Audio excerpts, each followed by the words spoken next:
സർക്കാർ രൂപീകരണത്തെ ചൊല്ലി തമിഴ്നാട്ടിൽ നാടകീയതകൾ തുടരുകയാണ്. അവകാശവാദം ഉന്നയിച്ച് തുടർച്ചയായ രണ്ടാം ദിനവും ടി.വി.കെ അധ്യക്ഷൻ വിജയ് ഗവർണറെ കണ്ടു. എന്നാൽ കേവല ഭൂരിപക്ഷം ഉറപ്പാക്കണമെന്ന നിലപാടിൽ ഉറച്ചു നിൽക്കുകയാണ് ഗവർണർ. ഇതിനിടെ ഇടതു പാർട്ടികൾ എം.കെ. സ്റ്റാലിൻ അടക്കമുള്ള ഡി.എം.കെ നേതാക്കളുമായി കൂടിക്കാഴ്ച നടത്തുകയും ചെയ്തു. മനീഷ് മൂർത്തി ചെന്നൈയിൽ വിവരങ്ങളുമായി ചേരുകയാണ്. മനീഷ്, സർക്കാർ രൂപീകരണം അത് തൃശങ്കുവിലാണ്. തമിഴ്നാട്ടിൽ ഇപ്പോൾ ഡി.എം.കെ നേതാക്കളുമായി ഇടതു പാർട്ടികൾ കൂടിക്കാഴ്ച നടത്തിയിരിക്കുന്നു. അത് യോഗം അവസാനിച്ചിട്ടുണ്ട്. എന്താണ് ആ കൂടിക്കാഴ്ചയിൽ ചർച്ചയായത്? ഏതെങ്കിലും രീതിയിൽ ടി.വി.കെ പിന്തുണയ്ക്കാനുള്ള തീരുമാനത്തിലേക്ക് CPIM-ഉം CPI-യും ഉടൻ എത്തുമെന്ന് പ്രതീക്ഷിക്കേണ്ടതുണ്ടോ? ദിൽന, സുഹൈൽ, ആ രീതിയിലുള്ള ചർച്ചകളാണ് ഇതുമായി ബന്ധപ്പെട്ട് നടക്കുന്നതെന്ന് നമുക്ക് മനസ്സിലാക്കാൻ സാധിക്കുന്നത്. പ്രധാനപ്പെട്ട കാര്യം ഇന്ന് രാവിലെ മുതൽ സ്റ്റാലിൻ പറയുന്ന ഒരു കാര്യമുണ്ട്. രാവിലെ നൽകിയ അഭിമുഖത്തിൽ സ്റ്റാലിൻ പറഞ്ഞൊരു കാര്യമുണ്ട്. അതായത് ടി.വി.കെ സർക്കാർ രൂപീകരിക്കുന്നതിൽ തടയാൻ അല്ലെങ്കിൽ അവർക്ക് ബുദ്ധിമുട്ടുണ്ടാക്കാൻ DMK ഇല്ല. മാത്രമല്ല അവർ ജനങ്ങളുടെ മാൻഡേറ്റ് വിജയ് സർക്കാർ രൂപീകരിക്കണമെന്നാണ്. ആ മാൻഡേറ്റിനെ വിലയിരുത്തുന്നു. 6 മാസം ഈ സർക്കാരിനെ ഞങ്ങൾ നിരീക്ഷിക്കും തുടങ്ങിയ കാര്യങ്ങളെല്ലാം തന്നെ പറഞ്ഞിരുന്നു. അതിന് തൊട്ട് പിന്നാലെ CPIM അതുപോലെ തന്നെ VCK, മക്കൾ നീതി മയ്യം തുടങ്ങിയ പാർട്ടികളെല്ലാം ടി.വി.കെക്ക് അനുകൂലമായ ഒരു നിലപാടെടുക്കുന്ന ഒരു നിലയുമുണ്ട്.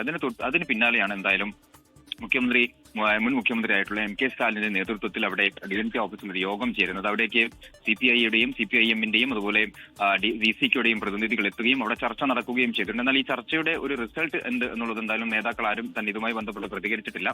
ഇന്ന് വൈകുന്നേരം 5:30-ക്ക് DMK-യുടെ നിയുക്ത MLA-മാരുടെ യോഗം നടക്കുന്നുണ്ട്. ആ യോഗത്തിന് ശേഷം എന്താണ് തീരുമാനമെന്ന് പറയുമെന്നാണ് മനസ്സിലാക്കാൻ സാധിക്കുന്നത്. മാത്രമല്ല നാളെ ഈ ഇടതു പാർട്ടികളുടെ നേതൃയോഗങ്ങൾ നടക്കുന്നുണ്ട്. അതിന് ശേഷമായിരിക്കും ഒരുപക്ഷെ ഈ പുറത്തു നിന്നുള്ളൊരു പിന്തുണ എന്ന കാര്യത്തിൽ ഒരു തീരുമാനത്തിലേക്ക് എത്തുക എന്നുള്ളതാണ് നമുക്ക് മനസ്സിലാക്കാൻ സാധിക്കുന്ന കാര്യം.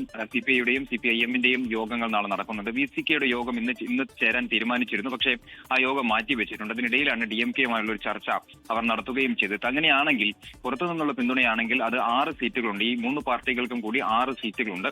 ഈ 6 സീറ്റുകൾ ടി.വി.കെക്ക് പിന്തുണ നൽകുകയാണെങ്കിൽ, പുറത്തുനിന്ന് പിന്തുണ നൽകുകയാണെങ്കിൽ കൃത്യമായി 119 എന്നൊരു സംഖ്യയിലേക്ക് എന്തായാലും ടി.വി.കെയുടെ ഈ പറഞ്ഞ രീതിയിലുള്ള സീറ്റുകളുടെ എണ്ണം എത്തുകയും വളരെ വേഗത്തിൽ തന്നെ സത്യപ്രതിജ്ഞ നടത്താൻ സാധിക്കുകയും ചെയ്യും. അപ്പോൾ ആ രീതിയിലാണ് ചർച്ചകൾ പോകുന്നത് എന്നാണ് മനസ്സിലാക്കുന്നത്. അതായത് സ്റ്റാലിന്റെ കൺസെന്റോടുകൂടി M.K. സ്റ്റാലിന്റെ കൺസെന്റോടുകൂടി പുറത്ത് നിന്ന് ടി.വി.കെക്ക് പിന്തുണ നൽകുക, ഈ 3 പാർട്ടികൾ പിന്തുണ നൽകുക എന്നതാണ് DMK അല്ലെങ്കിൽ ഈ ഇടതു പാർട്ടികളൊക്കെ ആലോചിക്കുന്ന ഒരു കാര്യം. അതുമായി ബന്ധപ്പെട്ടുള്ള ചർച്ചകളാണ് നടക്കുന്നത്. എന്തായാലും നാളെ ഈ പറഞ്ഞ CPIM-ന്റെയും CPI-യുടെയും യോഗങ്ങൾ നടക്കും. അതിനുശേഷമായിരിക്കും കൃത്യമായ ഒരു തീരുമാനം ഇതുമായി ബന്ധപ്പെട്ട് പുറത്തുവരിക.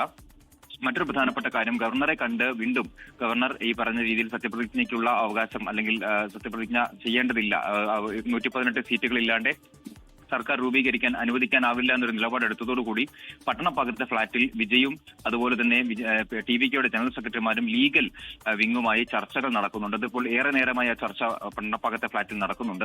അതായത് സുപ്രീം കോടതിയിൽ പോകുന്നത് ഉൾപ്പെടെയുള്ള കാര്യങ്ങളാണ് ചർച്ചയാവുന്നത് എന്നാണ് മനസ്സിലാക്കാൻ സാധിക്കുന്നത്. മുതിർന്ന നേതാക്കളുടെ ജനറൽ സെക്രട്ടറി ഉൾപ്പെടെയുള്ള എല്ലാ ആളുകളും അവിടെ ഉണ്ട്. മണിക്കൂറുകളായി അവിടെ ചർച്ച നടക്കുന്നു എന്നുള്ളതാണ് നമുക്ക് മനസ്സിലാക്കാൻ സാധിക്കുന്നതും.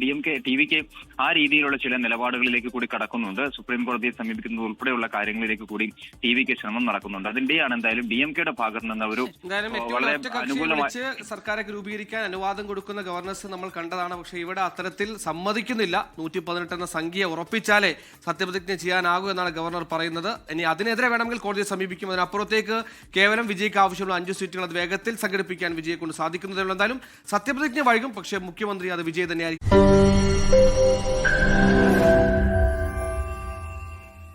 ലോകത്തെവിടെയായാലും ഏത് സമയത്തും 24 വാർത്തകളും ഓഗ്മെന്റഡ് റിയാലിറ്റി പാക്കേജുകളും എക്സ്പ്ലെയിനറുകളും വിശദമായി കാണാൻ ഞങ്ങളുടെ YouTube ചാനൽ നിങ്ങൾക്ക് സബ്സ്ക്രൈബ് ചെയ്യാം.